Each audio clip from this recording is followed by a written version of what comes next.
Police আমাদেরকে arrest করেছিল ঠিকই, কিন্তু কি কারণে করেছে সেটা শুধুমাত্র আমরাও জানি, আপনারাও জানতে পারবেন। তো অনেকেই হয়তো জানছেন যে কি বলে ওই অ্যাডভোকেট সঙ্গীতা কি হয় তাই তো মনে থাকে না। কি সব মনে থাকে না। হ্যাঁ। তো যাই ওনার কারণেই হয়তো সবাই ভাবছে আমাদেরকে অ্যারেস্ট করেছে, কিন্তু বিষয়টা একদমই না, এটা একদম ভুল। টাকা কামাচ্ছে আমাদের নাম নিয়ে, আমাদেরকে দেখিয়ে ফুটেজ খাচ্ছে, ঠিক আছে। কারণ আমাদের যেমন ভালোবাসার মানুষ আছে সেরকম কিছু হেটার্সও আছে।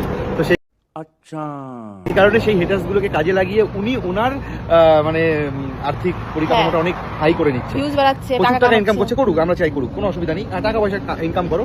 তবে একটা কথাই বলবো, মানুষকে এভাবে বোকা বানিয়ে নয় যে আপনি কেস করে দিয়েছেন আর আপনার ওই কেসের কারণে আমাদেরকে পুলিশ ধরে নিয়ে গেছে। হ্যাঁ, বাহ, খুব সুন্দর। আর আমরা এখানে লকাপের ভেতরে চুপ করে বসে আছি। তোমরা আবার নতুন করে কি বলবে? তোমাদেরকে কেন ধরেছিল সেটা আমরা সবাই জানি। আর মনে হয় সোশ্যাল মিডিয়ার কারো জানতে বাকি নেই তোমাদেরকে কেন ধরে নিয়ে গেছিল।